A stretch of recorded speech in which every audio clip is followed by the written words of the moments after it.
लाल जी महाराज के पावन चरणों में साष्टांग दंडवत। कली पावना अवतार प्रातः स्मरणीय परम पूज्यपाद गोस्वामी श्री तुलसीदास जी महाराज के चरणों में बारंबार वंदन। उत्तर प्रदेश के इस भदोही जनपद में स्थित अभोली ब्लॉक का ये ग्राम श्रीपुर गरौड़ा, जिसके परम पुनीत इस धरा पर बैठकर हम और आप श्री मठिया महावीर हनुमान जी महाराज के कृपा प्रसादी स्वरूप आयोजित इस 9 दिवसीय श्री राम कथा महोत्सव के आज 8वें सत्र में यहाँ पर हम और आप सभी लोग उपस्थित भए हैं। कथा के मुख्य यजमान बाबू श्रीमान दिनेश पांडे जी एवं श्रीमती वंदना पांडे जी, बाबू अर्पित सिंह जी एवं श्रीमती रिद्धिमा सिंह जी, इनके साथ आज 8वें सत्र में दैनिक यजमान के रूप में श्रीमान अवधेश सिंह जी सपरिवार, श्रीमान साहब मिश्र जी सपरिवार, श्रीमान संतोष सिंह जी सपरिवार, श्रीमान दिवाकर सिंह जी, श्रीमान नीतीश चौबे जी, श्रीमान ऋषिकेश उपाध्याय जी, श्रीमान अमरीश मिश्र जी एवं श्रीमान राघवेंद्र दुबे जी, सबने मिलकर ठाकुर जी का वंदन पूजन चंदन किया। आसपास सुदूर से आए आप समस्त कथा के रसिक श्रोता बंधु माताएं बहनें, हमारे बड़े भैया श्रीमान प्रकाश चंद्र दुबे जी, लल्ले भैया जी, उपस्थित समस्त संत चरण विप्र चरण, काशी से आए बाबू सुमित सर्राफ जी, जो पिछले पुरुषोत्तम मास में काशी की धरा पर संपूर्ण आनंद विश्वविद्यालय में राम कथा का आयोजन कराए और अगले वर्ष पुनः पुरुषोत्तम मास में ही बाबू के द्वारा ही 9 दिवसीय राम कथा उसी संपूर्ण आनंद के मैदान में होनी सुनिश्चित है।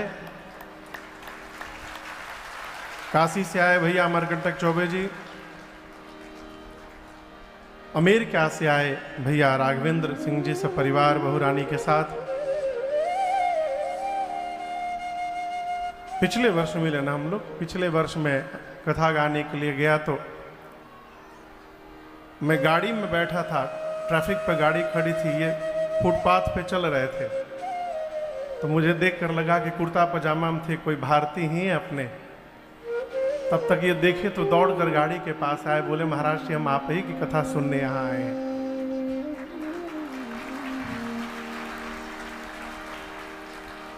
इनके घर गया तो एक मैं बात बताऊं बड़ी अच्छी मुझे जो लगी। लोग अपने घर में भगवान का मंदिर बनाते हैं, भैया ने भगवान के मंदिर में अपना घर बनाया हुआ है। तो अद्भुत। भैया वहां से आए, बहुत बहुत स्वागत आपका। YouTube एवं Facebook के माध्यम से पूरे विश्व में जहां जहां भी लोग इस कथा के प्रसारण को देख सुन रहे हैं, आप सभी लोगों को मेरा सादर जय सिया राम। जय सिया राम। एकादशी ना आज तब तना दम से बोली सब है, बुझाता व्रत भइल बा सबके। जय सिया राम। जय सिया राम। हाँ, ये हुई ना बात।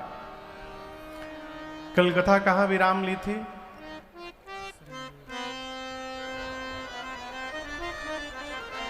भैया भरत चले चित्रकूट हो रामा, राम को मनाने भरत चले चित्रकूट हो रामा, राम को मनाने भरत चले चित्रकूट हो रामा, राम को मनाने भरत चले चित्रकूट हो रामा, राम को मनाने, राम को मनाने सिया लखन को मनाने, राम को मनाने, मनाने सिया लखन को मनाने, हाँ राम को मनाने सिया लखन को मनाने, राम को मनाने, सिया लखन को मनाने, भैया भरत चले चित्रकूट हो रामा, राम को मनाने, भरत चले चित्रकूट हो रामा, राम को मनाने, राम को मनाने, राम को मनाने। भरत भैया पूरे समाज को लेकर चित्रकूट की ओर बढ़े।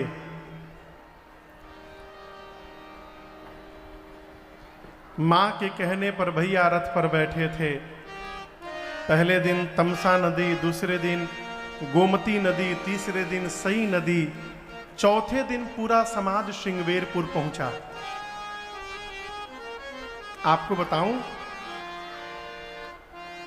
निषाद राजगुह के सेवकों ने जैसे जाकर बताया कि निषाद जी, भरत जी विशाल सेना लेकर वन की ओर जा रहे हैं। राजा के कान में सेना शब्द पड़ते उसे युद्ध दिखाई पड़ता है।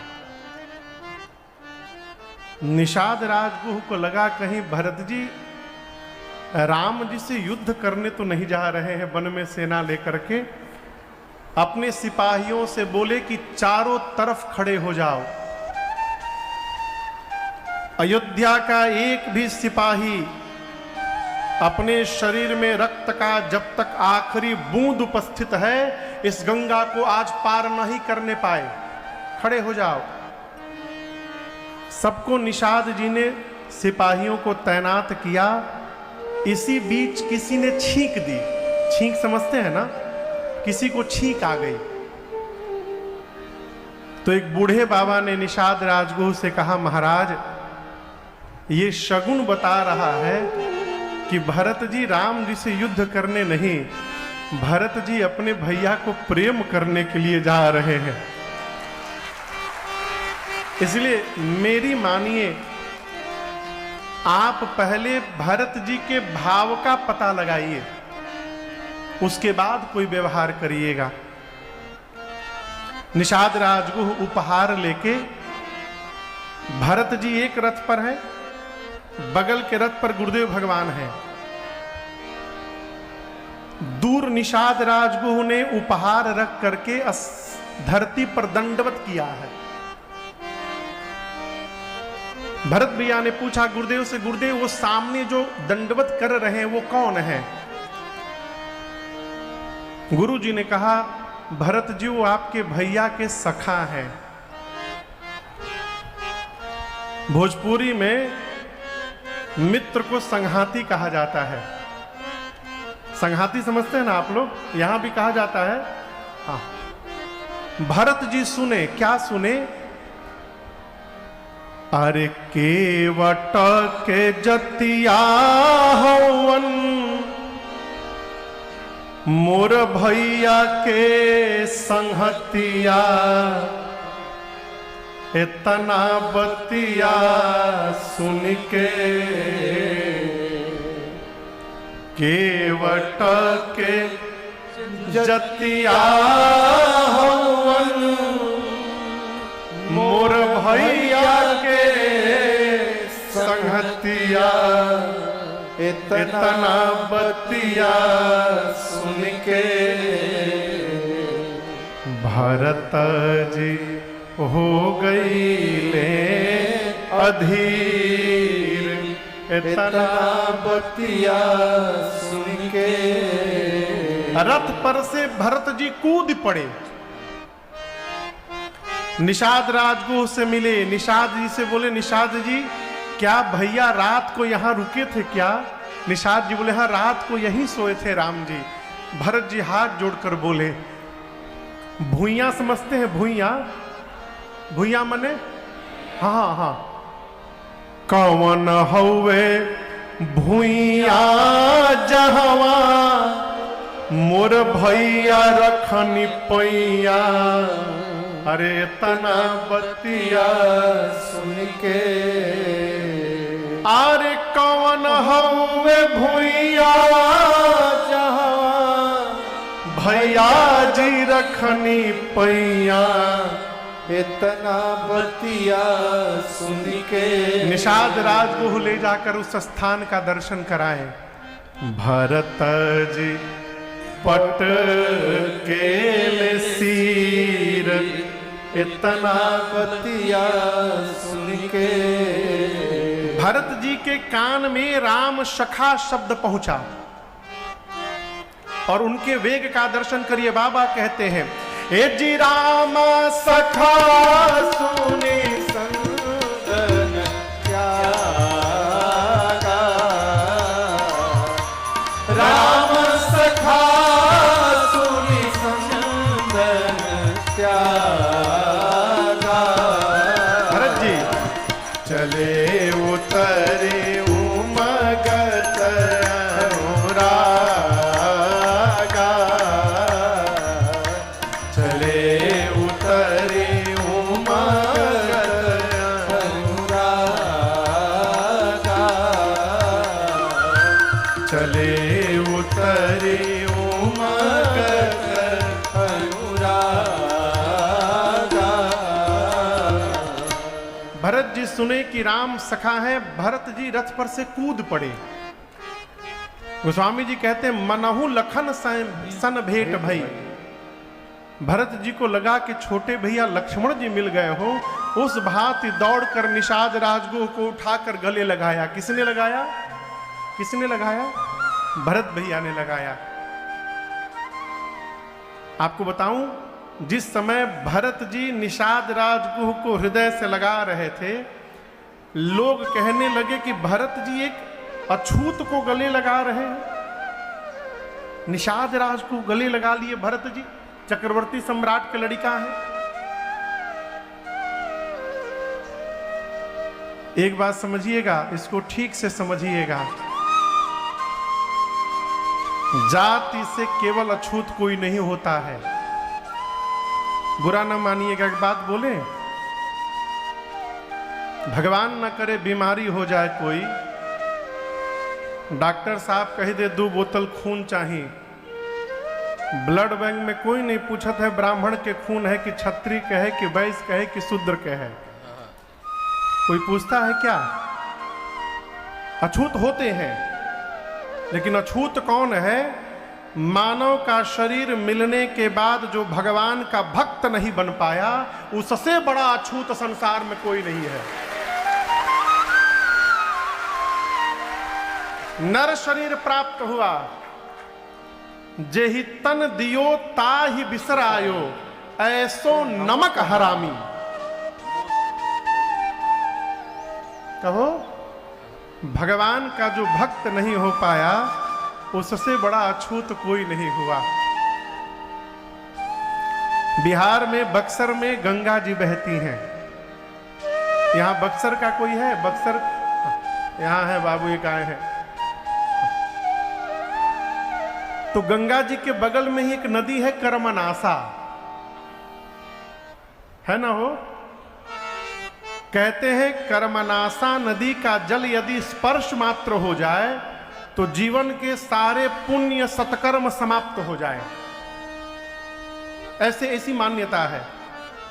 गोस्वामी जी कहते हैं, कहिए कोई यदि कर्मनासा नदी के पानी को निकाल करके गंगा जी में डाल दिया तो कौन है जो उस जल को उठाकर अपने सिर पर नहीं धारण करेगा? जिस निषाद राजगुह को राम जी अपने हृदय से लगा लिए हैं, उनसे पवित्र संसार में दूसरा कौन जीव और दिखाई पड़ेगा। इसलिए एक ही प्रसंग कहता है, भगवान के जो बन गए संसार में, उनसे पवित्र दूसरा कोई नहीं है। निषाद राजगुरु को भरत जी ने कहा, भरत जी आप तो साधु हैं। भरत जी बोले निषाद राजगुरु से कि निषाद जी आप तो साधु हैं। निषाद जी कहते हैं, देखिए आप भले साधु कहिए, लेकिन मैं जानता हूं मैं कौन हूं। भरत जी पूछे आप कौन हैं? निषाद जी कहते हैं, कपटी कायर कुमति कुजाति। कपटी हूं, कायर हूं, कुमति हूं, कुजाति हूं, लोक वेद बाहर सब भांति। लोक परंपरा से, वैदिक परंपरा से सब प्रकार से मुझे निकाला गया है, लेकिन मेरे जैसे कुमति को भी राम कीन्ह आपन जब ही ते। जिस दिन से राम जी ने अपना बना लिया है मुझे, भयऊं भुवन भूषण तब ही ते। उसी दिन से भगवान ने जब से अपना बनाया है, मैं जगत का आभूषण बन गया हूं। कहो, लोग कहते हैं कि राम जी के सखा हैं, हमारा नाम कोई नहीं लेता है, सब कहते हैं राम जी के सखा हैं। ये प्रसंग कहता है भगवान से संबंध बनाइए। भगवान कुछ भी बनने को तैयार है। बाप बना लीजिए, गुरु बना लीजिए, बेटा बना लीजिए, भाई बना लीजिए। हमारे धाम में एक महात्मा थे, वो राम जी को अपन चेला मानते थे।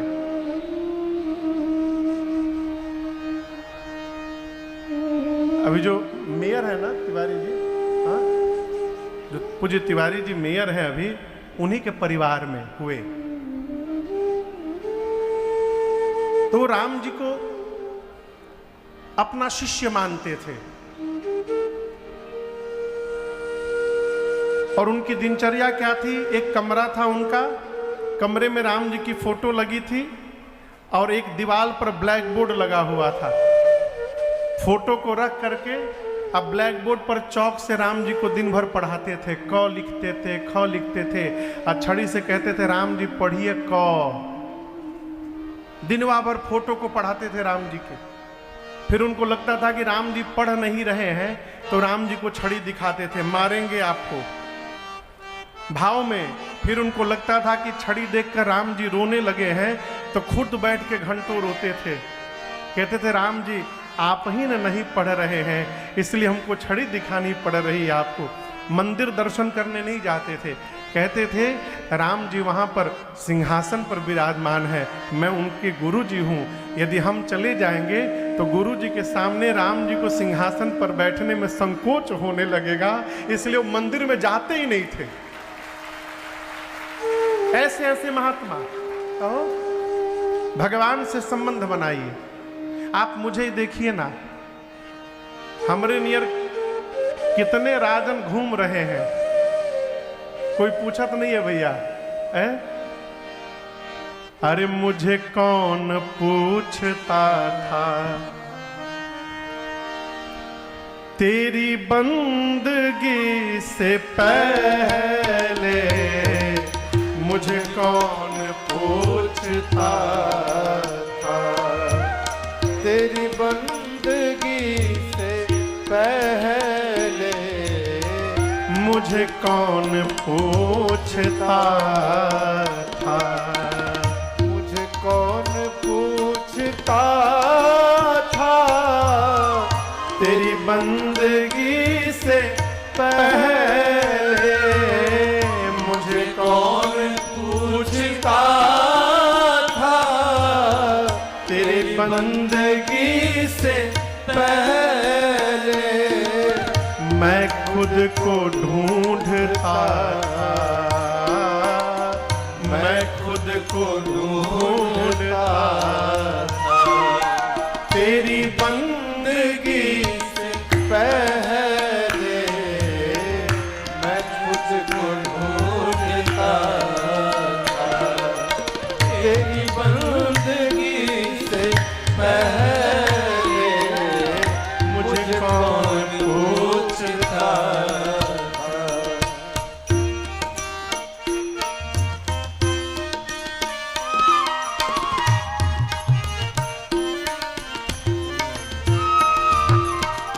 मेरी जिंदगी थी ऐसी जैसे खाली सीप होती, मेरी जिंदगी थी ऐसी जैसे खाली सीप होती, मेरी बढ़ गई है कीमत, तूने भर दिए हैं मोती, मेरी बढ़ गई है कीमत, तूने भर दिए हैं मोती। मैं दर दर भटक रहा था, मैं दर दर भटक रहा, कब तेरी बंदगी से पहले मैं दर दर भटक रहा था, तेरी बंदगी से पहले मुझे कौन पूछता था, तेरी बंदगी से पहले मुझे कौन पूछता था।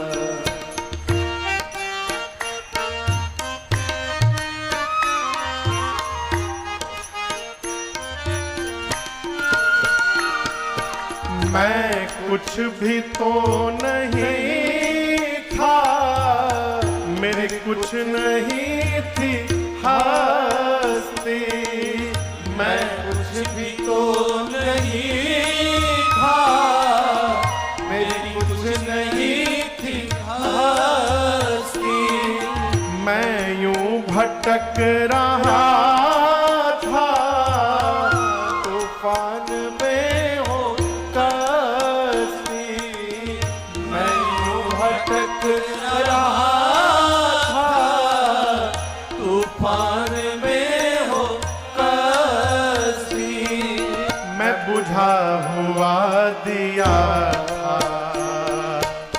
मैं बुझा हुआ दिया, कब तेरी बंदगी से पहले मैं बुझा हुआ दिया था, तेरी बंदगी से पहले मुझे कौन पूछता था, तेरी बंदगी से पहले मुझे कौन पूछता था।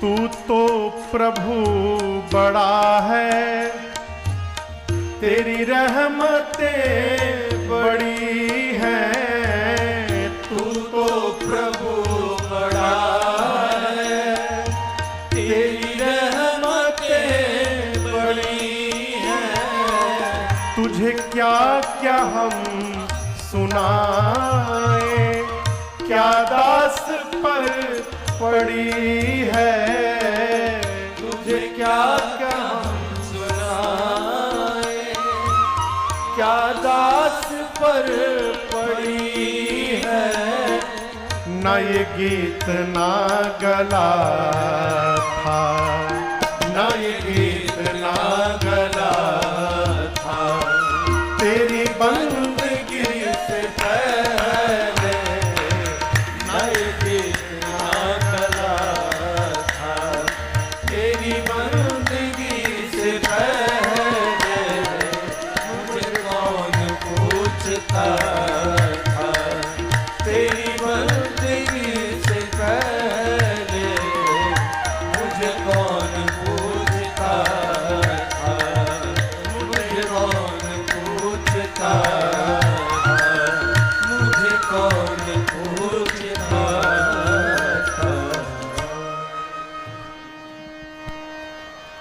तेरी बंदगी से पहले मुझे कौन पूछता था। भरत भैया पूरे समाज के साथ उस रात्रि श्रृंगवेरपुर में ही विश्राम करते हैं। प्रातःकाल निषाद राजगुह घाट घाट की नाव मंगा करके और एक ही बार में अयोध्या की सारी प्रजा को गंगा के पार उतार दिया। श्रृंगवेरपुर तक भरत जी किस पर बैठकर आए थे? कहिए, रथ पर। परंतु दर्शन करिए, गंगा जी को पार करने के बाद श्रृंगवेरपुर में भरत जी ने सबसे पहले माताओं की पालकी को निकाला, साथ में निषाद राजगुह को लगा दिया रास्ता बताने के लिए। पालकी के पीछे गुरुदेव भगवान का रथ निकला, साथ में घोड़े पर बिठा करके शत्रुघ्न भैया को लगा दिए। गुरु जी को कोई आदेश देना होगा तो कोई तो चाहिए ना घर का।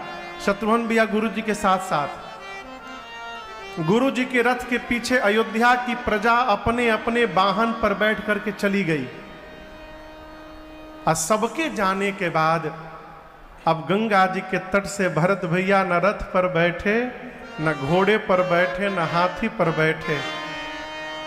भरत भैया वहां से गावाने भरत पया देहि पाए। भरत भैया वहां से पैदल पैदल चलना प्रारंभ कर दिए। भरत जी के सेवक कहते हैं हाथ जोड़कर, प्रभु रथ पर नहीं बैठना है, अश्व पर अथवा गज पर विराजमान हो जाइए, बहुत दूर चलना है नाथ। भरत भैया बोले, देखो मैं तो अयोध्या से ही पैदल आने वाला था, परंतु मां के कहने पर इसलिए रथ पर बैठ गया क्योंकि अयोध्या से लेकर श्रृंगवेरपुर तक मेरे भैया भी रथ पर बैठकर आए थे सुमंत जी के साथ। परंतु गंगा जी को पार करने के बाद यहां से भैया के लिए कोई रथ हाथी घोड़ा नहीं खड़ा होगा। यहां से मेरे प्रभु पैदल पैदल गए होंगे, और यदि प्रभु यहां से पैदल पैदल गए हैं तो भरत जी कह रहे हैं कि मैं पैदल चलकर भी अपराध कर रहा हूं। क्यों? मैं अपने प्रभु से अपनी बराबरी कर रहा हूं पैदल चल करके। यदि मेरे नाथ पैदल गए हैं तो मेरे लिए उचित है सिर भरी जाऊं उचित अस मोरा सब ते सेवक धर्म कठोरा। भरत भैया बोले, यदि प्रभु पैदल गए हैं तो मेरे लिए उचित है सिर पर चल के जाना। यहां से सिर पर क्यों चलना, दर्शन करिए। राम लक्ष्मण सीता जी में सबसे आगे कौन चलते थे? राम जी। राम जी के पीछे सीता मैया, सीता मैया के पीछे लक्ष्मण भैया। राम जी जब चलते थे तो राम जी के दोनों पांव के चिन्ह के बीच में जो जगह बचता था सीता मैया उसमें पांव रखती थी। क्यों? कहीं प्रभु के पद चिन्ह पर मेरे पांव न पड़ जाए, ये अपराध हो जाएगा। वो पद चिन्ह मेरे लिए पूज्यनीय है, इसलिए मां बीच के जगह में पांव रख के चलती थी। अब लक्ष्मण जी के लिए दोनों के पद चिन्ह पूज्यनीय, तो लक्ष्मण जी राम जी और सीता जी के पद चिन्ह को अपने शरीर से तनिक दाहिने रख करके उसके बगल से चलते थे। भरत भैया कहना चाहते हैं, यहां से लेकर जहां तक मेरे भैया गए होंगे इस रास्ते पर मेरे प्रभु और मेरी माँ के पद चिन्ह बने हुए हैं। मेरे लिए उचित है कि मैं सिर से उन पद चिन्हों को प्रणाम करते करते सिर पे चल के वहां से तक जाऊं, ये मेरे लिए उचित रास्ता है।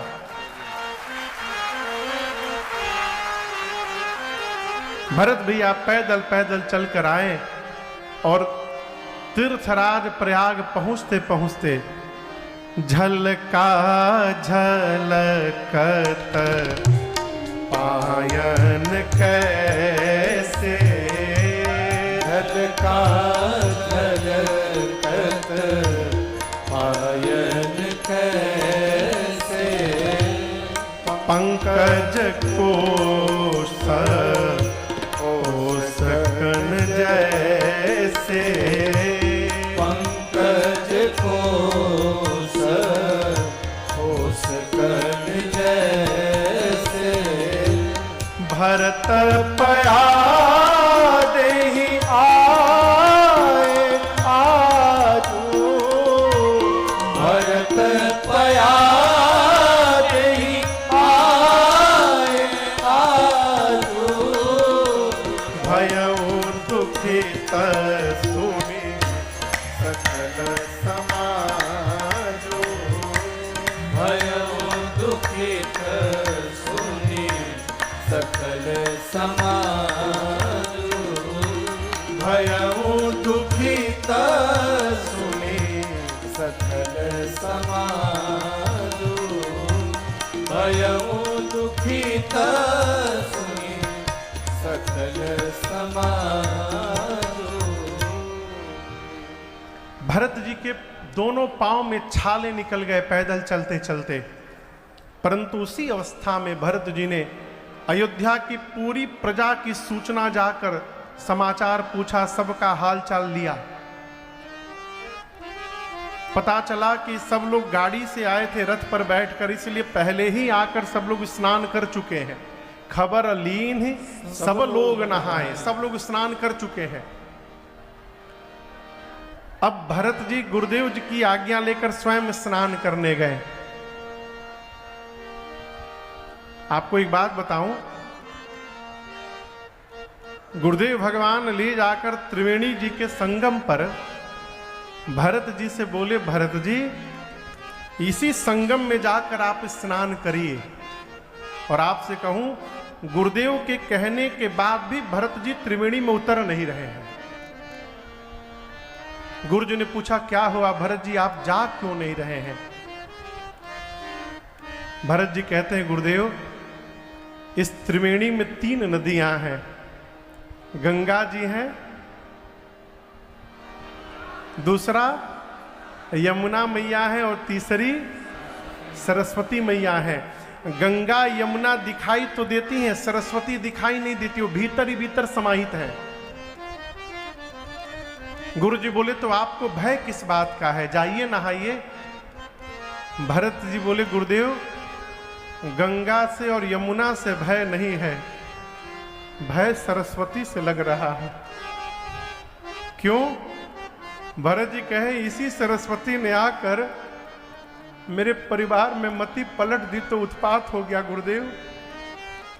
कहीं मैं नहाने जाऊं और सरस्वती मेरी भी मति पलट कर मुझे राम विरोधी बना देंगी तो मेरा क्या होगा फिर? भरत जी के हाथ को पकड़कर गुरुदेव स्नान कराने लेकर गए गंगा त्रिवेणी में। भरत भैया स्नान किए। पिताजी के निमित्त पुत्र को तीर्थ में जो व्यवहार करना चाहिए, गुरु आज्ञा प्राप्त करके भरत जी ने व्यवहार पूर्ण किया। गुरु जी से भरत जी ने कहा, गुरुदेव आपकी अनुमति हो तो हम कुछ क्षण एकांत में रहना चाहते हैं। गुरु जी भरत जी को एकांत में छोड़कर वहां से चले गए। अब दर्शन करिए, मनुष्य या तो कोई बुरा कार्य करना चाहे तो एकांत ढूंढता है, अथवा मनुष्य सत्कर्म करना चाहे तो एकांत ढूंढता है। वस्तुतः एकांत का अर्थ ही होता है एक में जाकर जब मन का अंत हो जाए उसको एकांत कहते हैं। एक में परमात्मा के अंदर जब मन हमारा विलीन हो जाए तो हम भीड़ में भी रहेंगे तो एकांत में बने रहेंगे। एकांतिक अवस्था है। भरत जी एकांत में तीर्थराज प्रयाग त्रिवेणी जी के संगम पर खड़े हैं और कहते हैं, हे तीर्थराज प्रयाग, मैं सबसे पहले अपना परिचय आपको देना चाहता हूं। कहते, मैं चक्रवर्ती सम्राट महाराज श्री दशरथ का द्वितीय पुत्र भरत हूं। और हे प्रयाग, मेरे घर में मांगने का नियम नहीं है, मेरे घर में देने की प्रथा है। दूसरा, क्षत्रिय का धर्म देना होता है, क्षत्रिय का धर्म मांगना नहीं होता है। लेकिन हे तीर्थराज प्रयाग जी, जीवन में जब विपत्ति आ जाए ना तो मनुष्य किसी भी प्रकार का कुकर्म करने को तैयार हो जाए। आरत काह न करई कुकर्मु, उसी आर्त भाव में मैं यहां आया हूं और मैं जानता हूं आपसे जो मांगा जाए प्राप्त हो जाता है। मैं आज आपसे भीख मांगने आया हूं। मांगऊं भीख त्यागिनी जैसे भरत जी ने कहा, तीर्थराज प्रयाग ने कहा, हे भरत जी, मेरे पास चारों पदार्थ है, धर्म है, अर्थ है, काम है, मोक्ष है, मांगिए क्या चाहिए आपको। चारि पदार्थ भरा भंडारू। भरत जी बोले, आपके पास धर्म, अर्थ, काम, मोक्ष सब है, लेकिन पहले मेरी बात सुनिए। मैं यहां अर्थ लेने नहीं आया हूं। क्यों? अर्थ नहीं तो मेरे घर में अनर्थ करके रखा हुआ है। बुरा ना मानिएगा, परिवार में अर्थ भी एक सीमा में ही होनी चाहिए। सीमा से अधिक परिवार में यदि अर्थ हो गया तो परिवार के अनर्थ का कारण वही अर्थ बनता है। और हमारे तो महाराज जी हमसे कहा करते हैं, बाबू भगवान से प्रार्थना किया करना कि प्रभु जीवन में थोड़ा अभाव बना के रखिएगा। क्यों? जब तक अभाव रहता है भगवान को याद करने का स्वभाव बना रहता है, भगवान याद आते रहते हैं। भरत जी बोले, मैं अर्थ लेने नहीं आया हूं। धर्म बचाते बचाते पिताजी देवलोक चले गए, बड़े भैया वन में आकर बैठ गए। मैं धर्म लेने नहीं आया हूं। कामना उसकी होती है जो भगवान का नहीं होता है। सिंधु में मिलने के बाद बिंदु बिंदु नहीं रहता।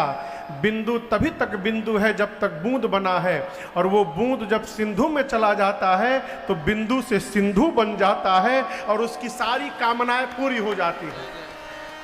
तो राम के हो जाने के बाद कामनाएं नहीं बची। मैं काम लेने नहीं आया हूं। और रही बात मोक्ष की, तो मैं सगुण उपासक हूं। सगुण उपासना करने वाला मोक्ष की कल्पना नहीं करता है। सगुण उपासक मोक्ष न लेहि। भरत जी बोले, मुझे अर्थ, धर्म, काम, मोक्ष कुछ नहीं चाहिए। गुरुदेव भगवान मेरे कहते हैं, भरत भैया ने तीर्थराज प्रयाग से कहा, क्या कहा?